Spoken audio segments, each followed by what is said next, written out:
Mahaba po ba pasensya nyo? Oo naman. Pwes ako hindi. Tumabi ka dyan. Kanina ka pa naka-e-bike ka eh. Pagkuha ng lisensya. Nakalike ka na ba? Like mo na yan. Senior high school pa lang ako. Pinipilit na ako ng tatay ko kumuha ng lisensya. Jello, kuha ka na kaya ng lisensya? Next time na lang pa, tinatamad pa ako eh. Hanggang sa umabot yung punto na madami ng proseso ang pagkuha ng lisensya. Na akala mo, idadaan sa kung anong mga makina bago ma-release. Dati kasi, pupunta ka lang dala yung requirements mo sa LTO, kukuha at magbabayad ka ng student license. After 1 month, pwede ka na magkaroon ng non-pro license basta pumasa ka sa written at practical exam. Basic, di ba? Pero ngayon, iba na. Ang dami ng proseso. Deserve! Bale, ganito na yung magiging journey natin sa pagkuha ng lisensya. Magti-TDC, tapos student license, sunod PDC, tapos written and practical exam, tapos non-professional license na. Hindi na natin kailangan ng professional license kasi para sa mga magmamaneho yan ng public vehicles at mga trabaho tulad ng truck at delivery drivers. So, una nating pinuntahan ang TDC or Theoretical Driving School. Nag-enroll muna ako noon kasama yung tatay at pamangkin ko. Magkano po enrollment para sa TDC? Sir, 1,000 na lang po ang TDC natin. Pero mamili po kayo ng mga available na schedules kung available din kayo sa date. Ay, taken na po ako. Sorry ate.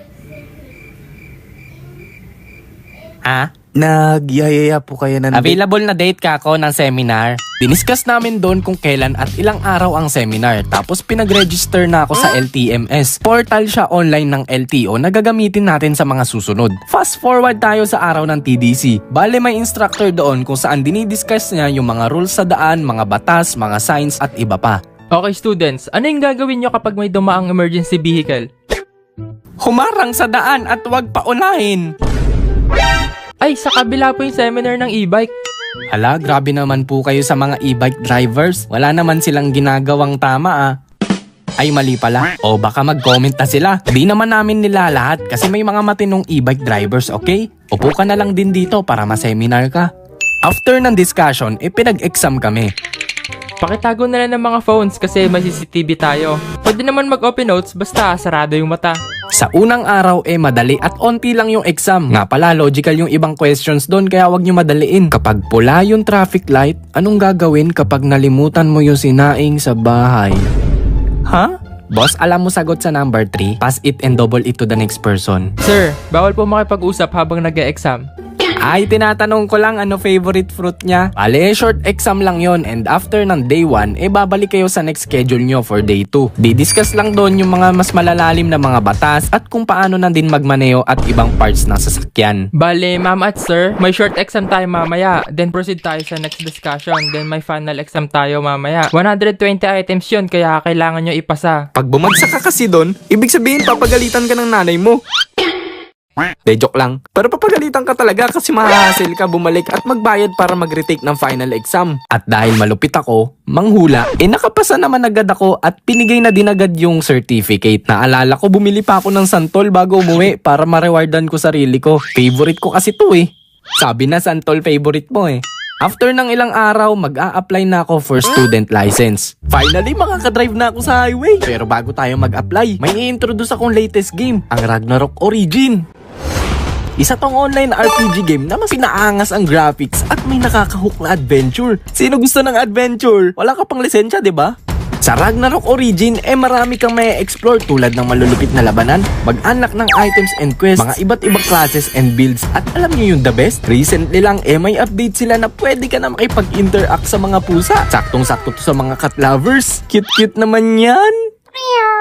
Basically, ang goal mo dito ay lumibot, makipaglabanan at talunin ang mga challenges, dungeons at i-enjoy ang mga bagong updates. Kasabay ng pag-release nito, ang paglabas din nila ng mga new class. Mamo ang port, ma'am? De, ibang class yan. Ang Summoner na may iba't ibang builds at transformations, mga bagong features at dungeons tulad ng Freya Mirage. Take note na sa sobrang hirap nito, kailangan ng 10 tao ang magtulungan para matalo to. Madami ring mga modes and rewards, bagong equipment na Radiant Ornament na may unique stats, marami pang iba. Exciting, di ba? Tara at sabay-sabay nating i-experience ang kakaibang adventure sa Ragnarok Origin, Doram Kingdom, ang bansa ng mga pusa. After ng ilang araw, mag-a-apply na ako for student license. Agahan natin bukas dapat 5 andun na. Grabe naman yun, ang aga. Siguro mga 6 na lang.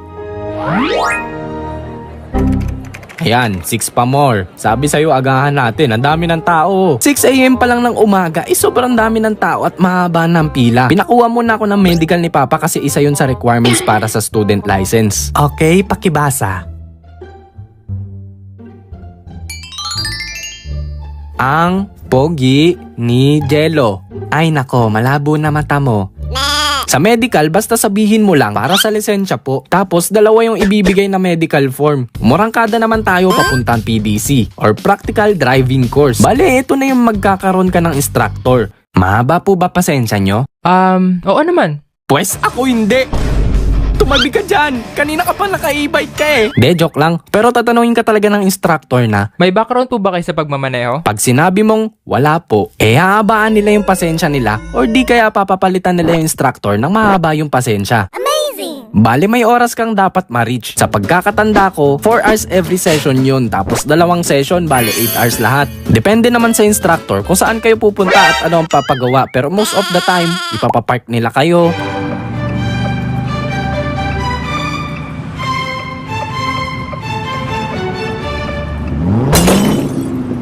Yan, okay na. Okay na talaga, bangga na eh. I-discuss nila yung parts na sasakyan at para saan yun. Bale, itong rear mirror para makita mo yung likod, hindi para magpapogi ha. Sige, wait lang po, pulbo lang ako. I-explain nila yung mga signs at mga daan. O, nakita mo yung intersection, magdahan-dahan ka dyan.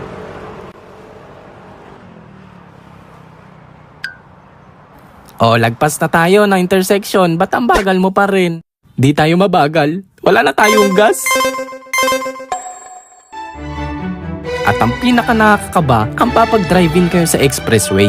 Ito, malapit na tayo sa expressway. Mabibilis ang mga sasakyan dito, kaya hanggat maaari, mag 60 kilometers per hour ka or dito ka lang banda sa right side, okay?